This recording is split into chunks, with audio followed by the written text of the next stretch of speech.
سورۃ الاعراف کی آیت نمبر 189۔ سورہ اعراف کا 24واں رکوع آخری رکوع اور 9ویں پارے کا 14واں رکوع۔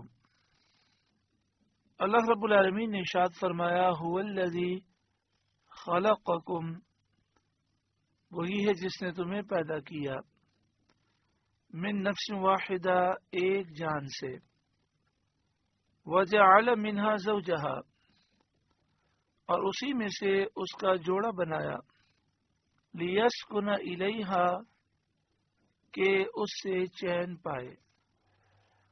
حضرت اکرمہ رضی اللہ تعالی عنہ کا قول ہے کہ اس آیت میں خطاب عام ہے،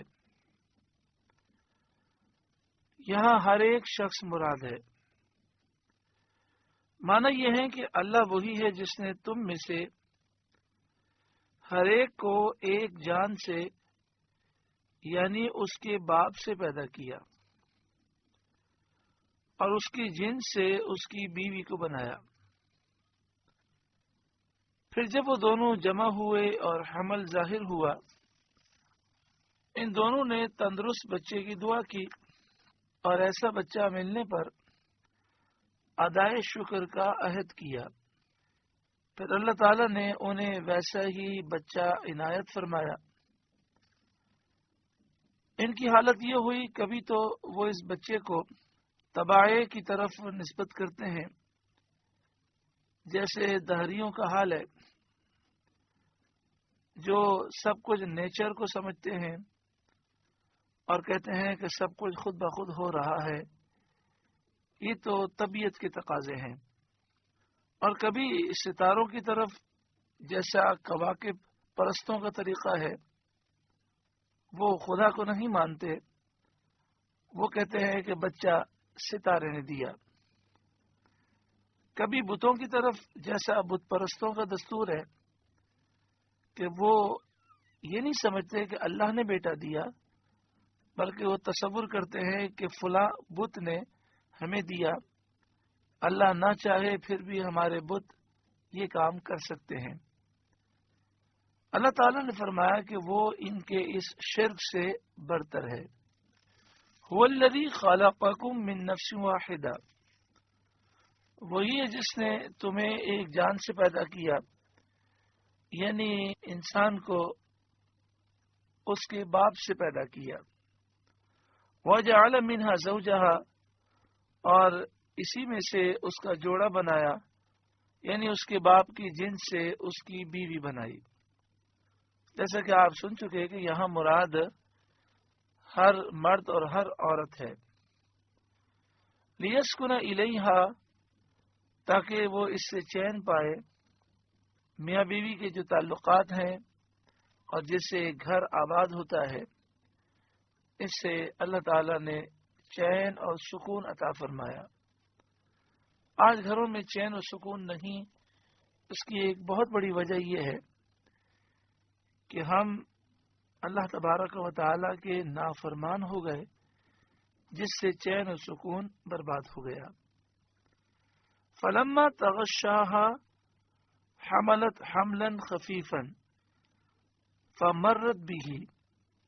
اعلی حضرت امام اہل سنت امام احمد رضا علیہ رحمہ ترجمہ کنز ایمان میں اس طرح فرماتے ہیں، پھر جب مرد اس پر چھایا، اسے ایک ہلکا سا پیٹ رہ گیا تو اسے لیے پھرا کی، یعنی جب آپس میں قربت ہوئی اور عورت حاملہ ہو گئی، پھر وہ اس حمل کو لے کر پھرنے لگی۔ فلما اثقلت، پھر جب بوجھل پڑی، جب یہ حمل کچھ بڑھا اور عورت کے بوجھ میں اضافہ ہوا، دعوا اللہ ربہما، ان دونوں نے اپنے رب اللہ سے دعا کی، لئن آتیتنا صالحا، ضرور اگر تو ہمیں جیسا چاہیے بچہ دے گا، لنکونن من الشاکرین، تو بے شک ہم شکر گزار ہوں گے۔ یعنی ہمارا بچہ اگر تندرست ہوا، صحیح سلامت ہوا تو ہم شکر کریں گے. فلما آتاہما صالحا، پھر جب اس نے انہیں جیسا چاہیے تھا بچہ عطا فرمایا، تندرست صحیح سلامت بچہ دیا، جعل لہ شرکاء فیما آتاہما، انہوں نے اس کی عطا میں اس کے شریک ٹھہرائے. کوئی کہنے لگا یہ بچہ اللہ نے نہیں دیا، ستاروں نے دیا ہے. کوئی کہنے لگا یہ بچہ اللہ تعالیٰ نے نہیں دیا، بلکہ یہ تو فطرتی ایک نظام ہے اور یہ خود بخود ہو رہا ہے. کسی نے کہا کہ یہ بچہ اللہ نے نہیں دیا بلکہ فلاں بت نے دیا. فتعالی اللہ عما یشرکون، تو اللہ کو برتری ہے ان کی شرک سے. اللہ تبارک و تعالی ان کے شرک سے پاک ہے. یہاں پر ایک بات اچھی طرح سمجھ لیں. ایک یہ عقیدہ ہوتا ہے کہ فلاں خدا ہے اور اس نے یہ بچہ دیا ہے اور اس میں اللہ کا کوئی دخل نہیں ہے، نعوذ باللہ من ذالک. یہ عقیدہ مشرکوں کا ہے. اور ایک عقیدہ یہ ہوتا ہے کہ بچہ اللہ ہی نے دیا ہے، لیکن نبی اکرم صلی اللہ علیہ وآلہ وسلم کے طفیل عطا فرمایا، فلاں بزرگ کی دعا اللہ تعالیٰ نے قبول فرمائی اور اس دعا کے صدقے میں دیا. اس عقیدے میں کوئی حرج نہیں ہے. صالحین کا یہی عقیدہ تھا کہ نعمتیں اللہ دیتا ہے، لیکن چونکہ نبی اکرم صلی اللہ علیہ وآلہ وسلم رحمت للعالمین ہیں تو حضور کی رحمت کے صدقے میں ساری نعمتیں ملتی ہیں. کسی بزرگ کے پاس جائے اور وہ ہمارے لیے دعا کریں اور ہماری مشکل آسان ہو جائے، اللہ تعالیٰ بیٹا عطا فرمائے اور یہ کہا جائے کہ فلاں بزرگ کی دعا سے اللہ تعالیٰ نے بیٹا دیا، تو اس میں کوئی حرج نہیں. اسی طرح بسا اوقات بعض لوگ نسبت مجازی لگاتے ہیں، یعنی حقیقی طور پر عقیدہ تو یہی ہے کہ دینے والا اللہ تعالیٰ ہے، لیکن چونکہ فلاں بزرگ کی دعا سے اللہ تعالیٰ نے عطا فرمایا تو وہ کہتے ہیں کہ فلاں نے دیا. تو اس طرح کا عقیدہ درست ہے اور اس میں کوئی حرج نہیں ہے. انما الاعمال بالنیات، اعمال کا دار و مدار نیتوں پر ہے. جیسے اگر کوئی مرتد ہے، کافر ہے، دہریہ ہے، جو اللہ کو نہیں مانتا، وہ یہ کہتا ہے کہ ڈاکٹر نے شفا دی، ڈاکٹر نے جان بچا لی، اور اس کا عقیدہ یہی ہے کہ اللہ تعالی نے کچھ نہیں کیا بلکہ ڈاکٹر نے کیا ہے، ڈاکٹر نے جان بچائی ہے، تو یہ شرکیہ اور کفری عقیدہ ہے.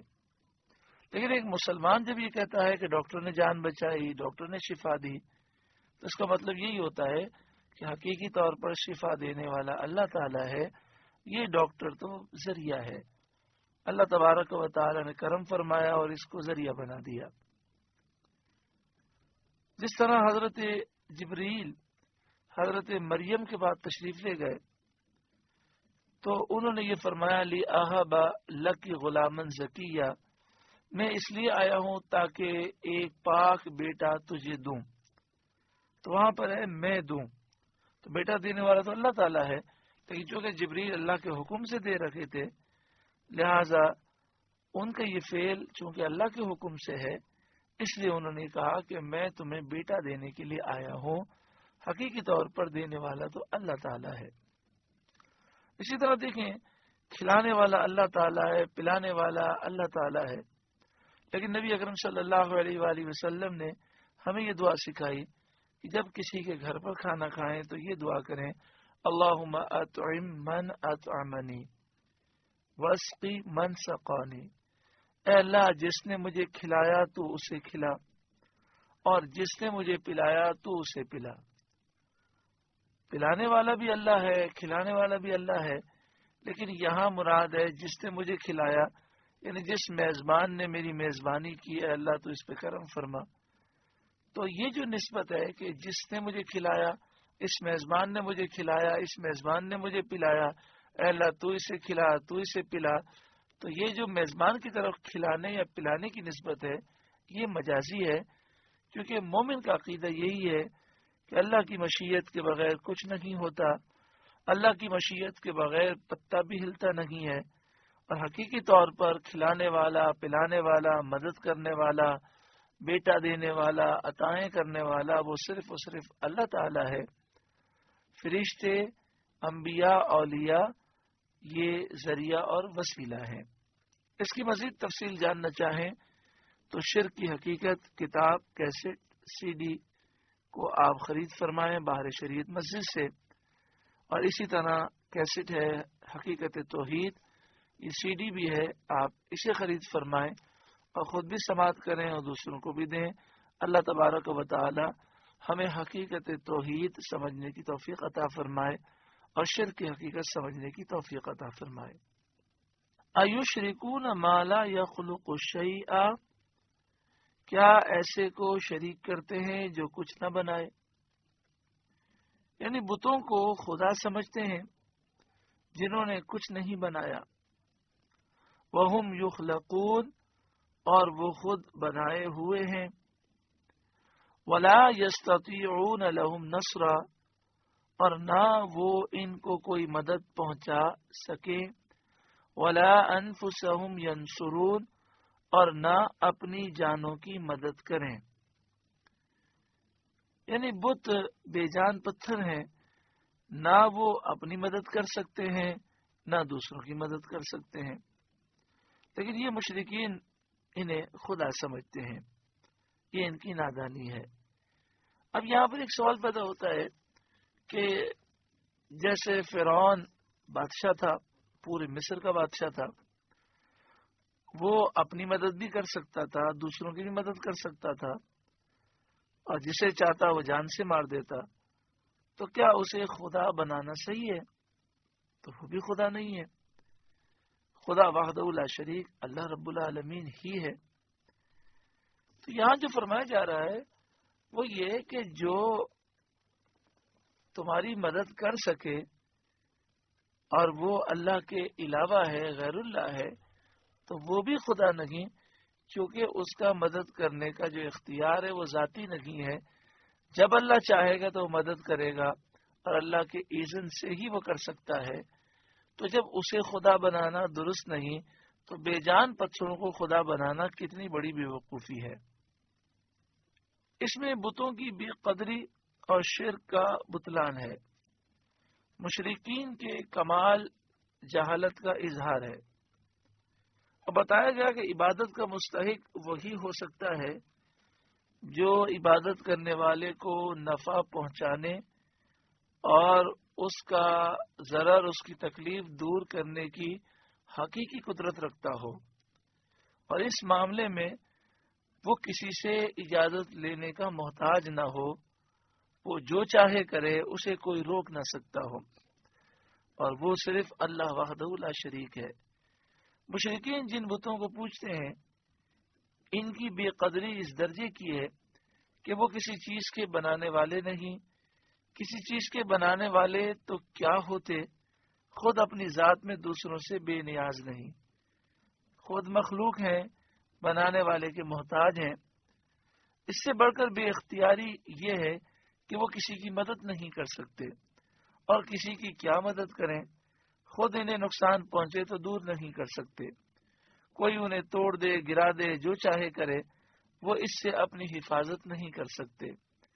ایسے مجبور اور بے اختیار کو پوجنا انتہا درجے کی جہالت ہے. اب یہاں پر جو بدعقیدہ لوگ ہیں وہ یہ کرتے ہیں کہ ان آیتوں کو مسلمانوں پہ چسپا کرتے ہیں، اللہ کے نیک بندوں پہ چسپا کرتے ہیں. اور یہ طریقہ خارجیوں کا تھا، جنہوں نے اسی طرح قرآن کی آیات کا غلط مطلب لے کر حضرت علی کو، حضرت امیر معاویہ کو اور دیگر صحابہ کرام کو مشرک کہا، اور نعوذ باللہ من ذالک جہنمی کہا، نعوذ باللہ من ذالک، حالانکہ وہ خود اسلام سے دور تھے. پہلی بات تو یہ ہے کہ یہاں شرک کی مذمت ہے، پوجنے کی مذمت ہے۔ کوئی بھی مسلمان کسی نیک بندے کو نہ پوجتا ہے، نہ وہ اللہ تعالیٰ کی ذات میں اسے شریک کرتا ہے۔ ہر مسلمان کا یہ عقیدہ ہے کہ اللہ کے سوا کوئی معبود نہیں، الہ نہیں، خدا نہیں، اللہ کا کوئی بیٹا نہیں، اللہ کی کوئی بیٹی نہیں، اللہ کی کوئی بیوی نہیں۔ اللہ کے سوا کسی کی عبادت ہو نہیں سکتی، اور اللہ کے اذن کے بغیر، اس کی مشیت کے بغیر پتہ بھی نہیں ہل سکتا۔ جب یہ عقیدہ موجود ہے تو اس کا شرک سے کوئی تعلق نہیں ہے۔ دوسری بات یہ کہ جو مومنین اختیار مانتے ہیں کہ فرشتوں کے یہ اختیارات ہیں، انبیاء اور اولیاء کو اللہ نے یہ اختیارات دیے ہیں، تو وہ یہ عقیدہ رکھتے ہیں کہ فرشتے، انبیاء اور اولیاء اللہ کے بندے ہیں، خدا نہیں ہیں، وہ معبود نہیں ہیں، الہ نہیں ہیں۔ دوسری بات وہ یہ عقیدہ رکھتے ہیں کہ یہ طاقتیں اللہ کی دی ہوئی ہیں، اور یہ باذن اللہ طاقت ہے، ان کی ذاتی نہیں ہے، اللہ کی مشیت کے بغیر پتہ نہیں ہل سکتا۔ تو جب اتنا بڑا فرق ہے، پھر بھی اس شرک کا الزام لگانا یہ واقعی بد نصیبوں کا طریقہ ہے، اور حدیث پاک میں انہیں جہنم کا کتا کہا گیا کہ جو اس طرح مسلمانوں پر شرک کا الزام لگاتے ہیں۔ اللہ تبارک و تعالی ہر ایک پر کرم فرمائے۔ صحابہ کرام خارجیوں کو بدترین مخلوق تصور کرتے تھے، اس کی وجہ یہ تھی کہ وہ مسلمانوں پر شرک کا الزام لگاتے تھے، اور بتوں والی آیتیں مسلمانوں پر وہ چسپا کرتے تھے، اولیاء پر چسپا کرتے تھے۔ وَإِن تَدْعُوهُمْ إِلَى الْهُدَى لَا يَتَّبِعُوكُمْ، اور اگر تم انہیں ہدایت کی طرف بلاؤ تو تمہارے پیچھے نہ آئیں۔ آپ دیکھیں اس آیت سے معلوم ہوا کہ یہاں بت مراد ہیں، کیونکہ انبیاء، اولیاء اور فرشتے تو خود ہدایت کی طرف بلانے والے ہیں۔ اگر تم انہیں یعنی بتوں کو ہدایت کی طرف بلاؤ تو تمہارے پیچھے نہ آئیں، کیونکہ نہ وہ سن سکتے ہیں نہ سمجھ سکتے ہیں۔ سواء علیکم ادعوتموہم ام انتم صامتون، تم پر ایک سا ہے، چاہے انہیں پکارو یا چپ رہو۔ ہر صورت میں وہ عاجز ہیں۔ ایسے کو پوجنا، خدا سمجھنا، معبود سمجھنا بہت بڑی نادانی ہے، بلکہ یہ بت تو انسان سے بھی کم تر ہیں۔ ایسے کو پوجنا اور معبود بنانا بڑی بے عقلی ہے۔ ان الذین تدعون من دون اللہ عباد امثالکم، بے شک وہ جن کو تم اللہ کے سوا پوجتے ہو تمہاری طرح بندے ہیں، یعنی وہ اللہ کے مملوک ہیں، مخلوق ہیں۔ عباد امثالکم سے مراد یہ ہے کہ وہ خدا نہیں ہیں بلکہ اللہ کی مخلوق ہیں، کسی طرح پوجنے کے قابل نہیں، اس پر بھی تم انہیں معبود کہتے ہو۔ واقعی تمہاری عقلیں بہت زیادہ گمراہی میں ہیں۔ فادعوہم، تو انہیں پکارو، فلیستجیبوا لکم ان کنتم صادقین، پھر وہ تمہیں جواب دیں اگر تم سچے ہو۔ الہم ارجل یمشون بہا، کیا ان کے پاؤں ہیں جن سے چلیں؟ بت کی جو شکل بنائی جاتی ہے اس میں اس کے پاؤں بنائے جاتے ہیں، لیکن وہ پاؤں ایسے نہیں جس سے وہ چل سکیں۔ ام لہم ایدی یبطشون بہا، یا ان کے ہاتھ ہیں جن سے وہ پکڑیں۔ ام لہم اعین یبصرون بہا، یا ان کی آنکھیں جن سے دیکھیں۔ ام لہم آذان یسمعون بہا، یا ان کے کان ہیں جن سے سنیں۔ بتوں کی آنکھیں بھی بنائی جاتی ہیں، کان بھی بنائے جاتے ہیں، ہاتھ اور پاؤں بھی بنائے جاتے ہیں، لیکن نہ ان ہاتھوں سے وہ پکڑ سکتے ہیں، نہ پاؤں سے چل سکتے ہیں، نہ آنکھوں سے دیکھ سکتے ہیں، نہ کانوں سے سن سکتے ہیں۔ قل ادعوا شرکاءکم، آپ فرمائیے کہ اپنے شریکوں کو پکارو، اپنے جھوٹے خداؤں کو بلاؤ، ثم کیدونی، پھر مجھ پر داؤ چلو، مکر و فریب کرو، فلا تنظرونی، اور مجھے مہلت نہ دو۔ سید عالم صلی اللہ علیہ وآلہ وسلم نے جب بت پرستی کی مذمت کی اور بتوں کی عاجزی اور بے اختیاری کا بیان فرمایا تو مشرکین نے دھمکی دی اور کہا کہ بتوں کو برا کہنے والے تباہ ہو جاتے ہیں، برباد ہو جاتے ہیں، یہ بت انہیں ہلاک کر دیتے ہیں۔ اس پر یہ آیت کریمہ نازل ہوئی کہ اگر بتوں میں کچھ قدرت سمجھتے ہو تو انہیں پکارو اور میری نقصان رسانی میں ان سے مدد لو، اور تم بھی جو مکر و فریب کر سکتے ہو وہ میرے مقابلے میں کرو اور اس میں دیر نہ کرو۔ مجھے تمہاری اور تمہارے جھوٹے معبودوں کی کچھ بھی پرواہ نہیں، اور تم سب میرا کچھ بھی نہیں بگاڑ سکتے۔ ان ولی اللہ الذی نزل الکتاب، بے شک میرا والی اللہ ہے جس نے کتاب اتاری اور میری طرف وحی بھیجی اور میری عزت کی، وہو یتولی الصالحین، اور وہ نیکوں کو دوست رکھتا ہے، ان کی حفاظت کرتا ہے، ان کی مدد کرتا ہے۔ تو جو اللہ تعالیٰ پر بھروسہ رکھنے والے ہیں ان کو مشرکین کا کیا اندیشہ، تم اور تمہارے جھوٹے معبود مجھے کچھ نقصان نہیں پہنچا سکتے۔ والذین تدعون من دونہ، اور جنہیں اس کے سوا پوجتے ہو، لا یستطیعون نصرکم، وہ تمہاری مدد نہیں کر سکتے، ولا انفسہم ینصرون، اور نہ خود اپنی مدد کریں، تو میرا یہ کیا بگاڑ سکتے ہیں۔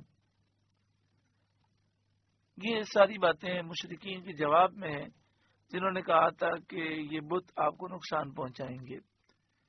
وَإِن تَدْعُوهُمْ إِلَى الْهُدَى لَا يَسْمَعُوا، اور اگر تم انہیں ہدایت کی طرف بلاؤ تو نہ سنیں۔ وَتَرَاهُمْ يَنْظُرُونَ إِلَيْكَ، اور تو انہیں دیکھے کہ وہ تیری طرف دیکھ رہے ہیں، کیونکہ بتوں کی تصویریں اس شکل کی بنائی جاتی تھیں جیسے کوئی دیکھ رہا ہے۔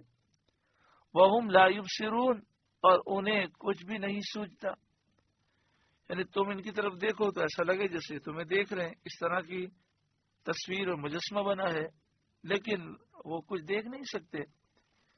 خُذِ الْعَفْوَ، اے محبوب معاف کرنا اختیار کریں، وَأْمُرْ بِالْعُرْفِ، اور بھلائی کا حکم دیں، وَأَعْرِضْ عَنِ الْجَاهِلِينَ، اور جاہلوں سے منہ پھیر لیں۔ وَإِمَّا يَنزَغَنَّكَ مِنَ الشَّيْطَانِ نَزْغٌ فَاسْتَعِذْ بِاللَّهِ، اور اے سننے والے اگر شیطان تجھے کوئی وسوسہ دے تو اللہ کی پناہ مانگ، انہو سمیع علیم، بے شک وہی سننے والا جاننے والا ہے۔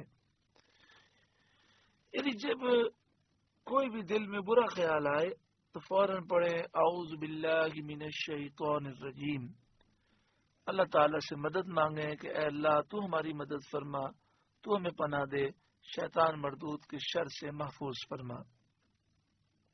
پیارے آقا صلی اللہ علیہ وآلہ وسلم نے ایک شخص کو دیکھا کہ وہ انتہائی غصے میں تھا۔ آپ نے فرمایا کہ میں ایک کلمہ ایسا جانتا ہوں کہ اگر یہ پڑھ لے تو اس کی کیفیت دور ہو جائے گی۔ پھر آپ نے اس کی وضاحت فرمائی کہ وہ کلمہ اعوذ باللہ من الشیطان الرجیم ہے۔ تفسیر کبیر میں یہ ہے کہ جو روزانہ 10 مرتبہ اعوذ باللہ من الشیطان الرجیم پڑھ لے شیاطین کے وار سے محفوظ رہتا ہے۔ ان الذین اتقوا اذا مسهم طائف من الشیطان، بے شک وہ جو ڈر والے ہیں جب انہیں کسی شیطانی خیال کی ٹھیس لگتی ہے، شیطان حملہ کرتا ہے، تذکروا، ہوشیار ہو جاتے ہیں، فَإِذَا هُمْ مُبْصِرُونَ، اسی وقت ان کی آنکھیں کھل جاتی ہیں اور وہ اس وسوسے کو دور کر دیتے ہیں اور اللہ تعالیٰ کی طرف رجوع کرتے ہیں۔ حضرت عمر رضی اللہ تعالیٰ عنہ کے زمانے اقدس میں ایک نوجوان تھا، وہ اس قدر عبادت گزار تھا کہ حضرت عمر رضی اللہ تعالیٰ عنہ اس کی عبادت کی وجہ سے اس سے محبت کرتے تھے، آپ اسے پسند فرماتے تھے۔ اس نے رات کے 3 حصے کیے تھے، ایک حصے میں آرام کرتا، ایک حصے میں اپنے والد کی خدمت کرتا اور ایک حصے میں اللہ تعالیٰ کی عبادت کرتا۔ اپنی آمدنی کی بھی 3 حصے کیے تھے، ایک حصہ اللہ کی راہ میں دیتا، ایک اپنے اوپر خرچ کرتا، ایک اپنے والد کو دیتا۔ بڑا متقی پرہیزگار تھا۔ روزانہ رات کو وہ اپنے گھر سے اپنے والد کے گھر کی طرف جاتا اور وہاں جا کر اپنے والد کی خدمت کرتا۔ وہ جس گلی سے گزرتا تھا وہاں اسے گناہ کی دعوت دی جاتی، لیکن وہ نگاہ نیچی کیے ہوئے گزر جاتا اور شیطان اپنے حملے میں ناکام رہتا۔ ایک دن بے خیالی میں نگاہ اٹھ گئی، جب اس نے دیکھا تو شیطان کا حملہ ہوا اور یہ چند قدم چل کر گھر کے اندر داخل ہوا۔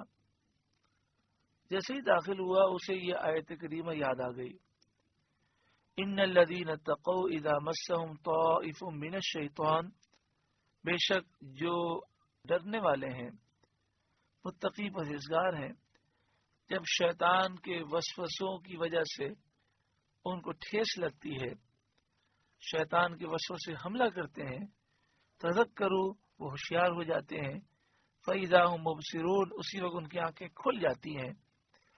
یہ آیت اس کے ذہن میں آئی اور اس نے چیخ ماری اور بے ہوش ہو گیا۔ اس عورت نے اٹھا کر انہیں باہر ڈال دیا۔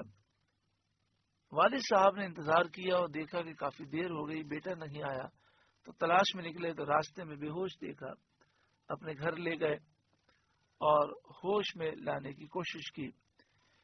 جب ہوش میں آئے تو پورا واقعہ انہوں نے سنایا۔ والد صاحب نے پوچھا کہ بیٹا تمہیں کون سی آیت یاد آئی تھی؟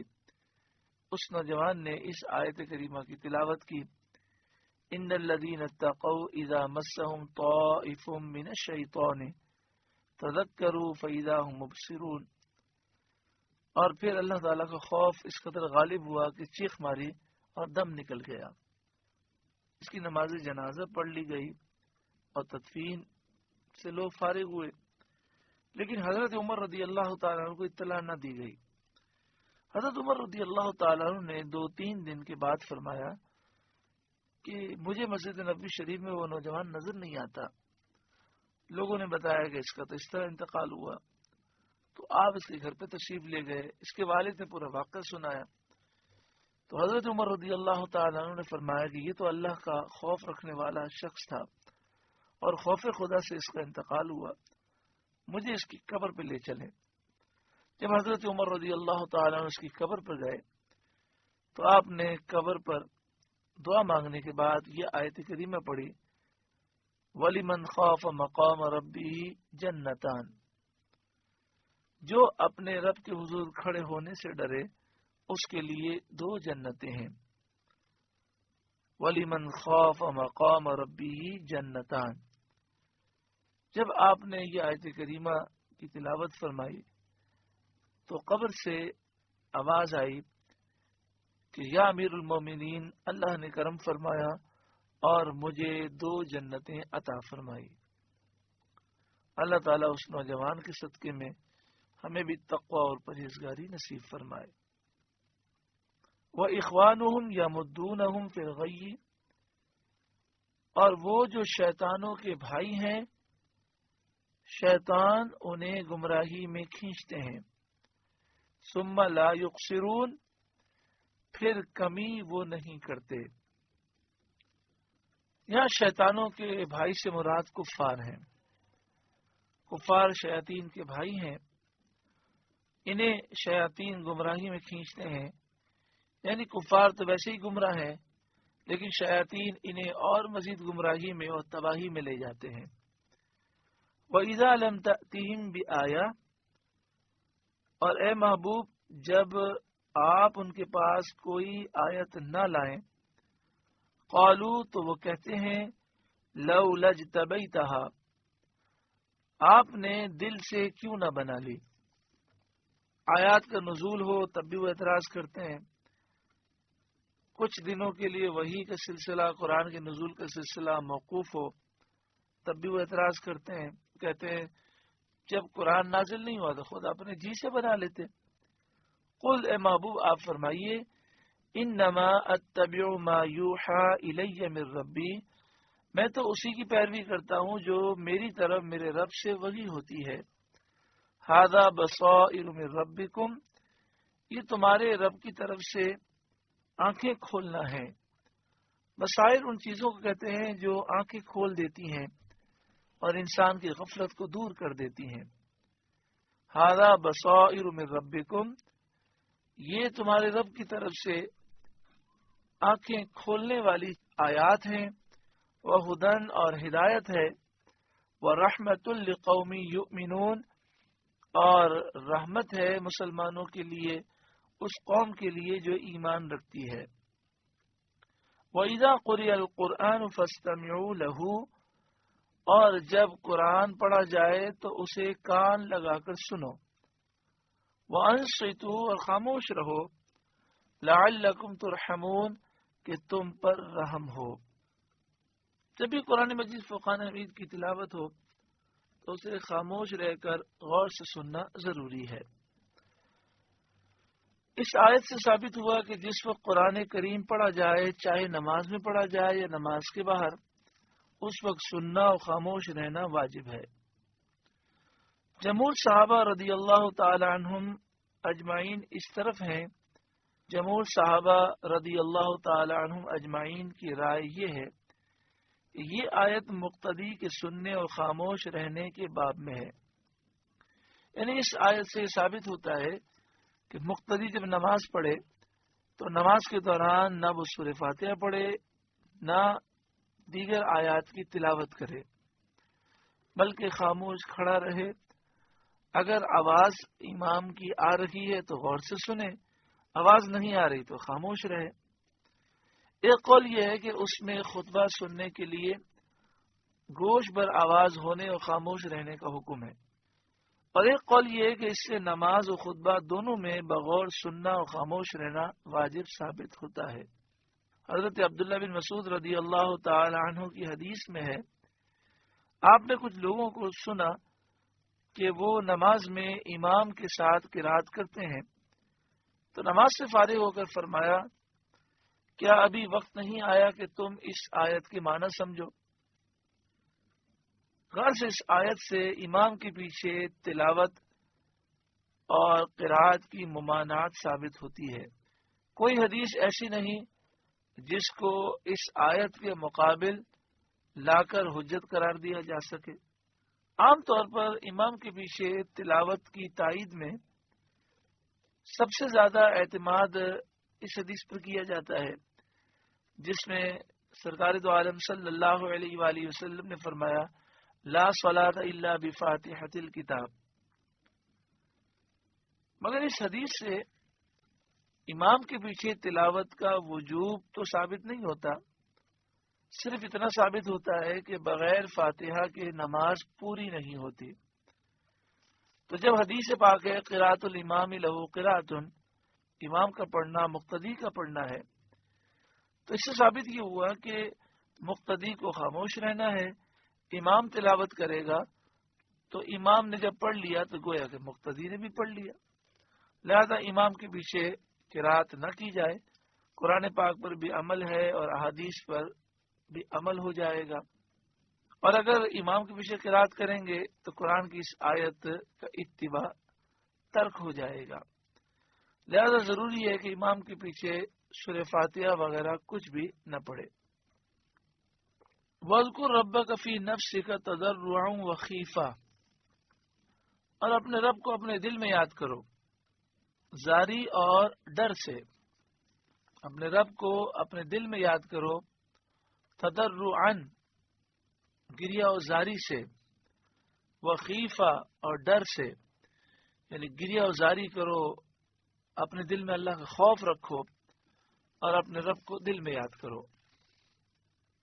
اوپر کی آیت کے بعد اس آیت کو دیکھنے سے معلوم ہوتا ہے کہ قرآن شریف سننے والے کو خاموش رہنا اور بے آواز نکالے دل میں ذکر کرنا، یعنی عظمت و جلال الہی کا استحضار لازم ہے۔ یعنی یہ معلوم ہوتا ہے کہ جب مقتدی نماز میں ہو، اسے چاہیے کہ وہ امام کے پیچھے تلاوت نہ کرے، لیکن اللہ تعالی کی یاد میں اس کا دل مشغول رہنا چاہیے۔ اس سے امام کے پیچھے بلند یا پست آواز سے قرات کی ممانعت ثابت ہوتی ہے، اور دل میں عظمت و جلال حق کا استحضار ذکر قلبی ہے۔ دل میں اللہ تعالیٰ کی محبت، اللہ تعالیٰ کی عظمت کو حاضر کرنا، یہ دل کا ذکر ہے۔ دوسری بات یہ کہ ذکر بالجہر ہو یا ذکر بالاخفاء، دونوں ثابت ہے اور دونوں جائز ہے۔ بلند آواز سے بھی ذکر کیا جا سکتا ہے اور آہستہ بھی کیا جا سکتا ہے۔ جس شخص کو جس قسم کے ذکر میں ذوق و شوق کامل حاصل ہو، اخلاص کامل نصیب ہو، اس کے لیے وہی افضل ہے۔ وَاذْكُرْ رَبَّكَ فِي نَفْسِكَ تَضَرُّعًا وَخِيفَةً، اور اپنے رب کو اپنے دل میں یاد کرو زاری اور ڈر سے۔ وَدُونَ الْجَهْرِ مِنَ الْقَوْلِ بِالْغُدُوِّ وَالْآصَالِ، اور بے آواز نکلے زبان سے صبح و شام۔ شام عصر اور مغرب کے درمیان کا وقت ہے۔ ان دونوں وقتوں میں ذکر افضل ہے، کیونکہ نماز فجر کے بعد طلوع آفتاب تک اور اسی طرح نماز عصر کے بعد غروب تک نماز ممنوع ہے۔ اس لیے ان وقتوں میں ذکر مستحب ہوا تاکہ بندے کے تمام اوقات قربت و عبادت میں مشغول رہیں۔ مسئلہ یہ ہے کہ فجر کی نماز کا وقت ہو جائے تو صبح صادق سے لے کر سورج نکلنے تک 2 رکعت سنت پڑھیں گے اور 2 رکعت فرض۔ اس کے علاوہ نوافل پڑھنا منع ہے۔ اسی طرح عصر کی نماز پڑھ لی تو عصر کی نماز کے بعد سے لے کر مغرب تک نوافل پڑھنا منع ہے۔ ان دونوں اوقات میں ذکر کرنا مستحب ہے تاکہ بندے کے تمام اوقات قربت میں اور عبادت میں مشغول رہیں۔ وَلَا تَكُن مِّنَ الْغَافِلِينَ، اور غافلوں میں نہ ہونا۔ إِنَّ الَّذِينَ عِندَ رَبِّكَ لَا يَسْتَكْبِرُونَ عَنْ عِبَادَتِهِ، بے شک وہ جو تیرے رب کے پاس ہیں اس کی عبادت سے تکبر نہیں کرتے۔ یعنی جو فرشتے مقرب فرشتے ہیں وہ اللہ تعالیٰ کی عبادت کرنے سے تکبر نہیں کرتے، عاجزی کرتے ہوئے خوب عبادت کرتے ہیں۔ وَيُسَبِّحُونَهُ، اور اس کی پاکی بولتے ہیں۔ وَلَهُ يَسْجُدُونَ، اور اسی کو سجدہ کرتے ہیں۔ یہ آیات سجدہ میں سے ہے۔ اس کے پڑھنے اور سننے والے دونوں پر سجدہ لازم ہو جاتا ہے۔ مسلم شریف کی حدیث میں ہے، جب آدمی آیت سجدہ پڑھ کر سجدہ کرتا ہے تو شیطان روتا ہے اور کہتا ہے افسوس، بنی آدم کو سجدے کا حکم دیا گیا، وہ سجدہ کر کے جنتی ہوا، اور مجھے سجدے کا حکم دیا گیا تو میں انکار کر کے جہنمی ہو گیا۔ جب آیت سجدہ پڑھیں یا سنیں تو سجدہ کرنے کا طریقہ یہ ہے کہ یا تو فوراً سجدہ کیا جائے اور یہ افضل و اعلیٰ ہے، اور چاہیں تو بعد میں بھی کر سکتے ہیں۔ سجدہ کرنے کا طریقہ یہ ہے کہ وضو ہونا ضروری ہے، قبلے کی طرف منہ کرنا ضروری ہے، نیت ہونا ضروری ہے، اللہ اکبر کہتے ہوئے سجدے میں جائیں گے۔ نہ ہاتھ کانوں تک اٹھانے ہیں، نہ ہاتھ باندھنے ہیں، نہ ثنا پڑھنی ہے، صرف اللہ اکبر کہتے ہوئے سجدے میں جائیں گے۔ 3 مرتبہ، 5 مرتبہ یا 7 مرتبہ یعنی طاق مرتبہ سبحان ربی الاعلیٰ پڑھیں، اور پھر اللہ اکبر کہتے ہوئے سجدے سے اٹھ جائیں۔ سجدہ کرنے کے بعد نہ تحیات پڑھنی ہے، نہ سلام پھیرنا ہے۔ کھڑے ہو کر سجدے میں جائیں اور سجدہ کر کے پھر کھڑے ہو جائیں، یہ افضل ہے۔ بیٹھے بیٹھے سجدہ کریں اور سجدہ کر کے پھر بیٹھ جائیں، یہ بھی جائز ہے۔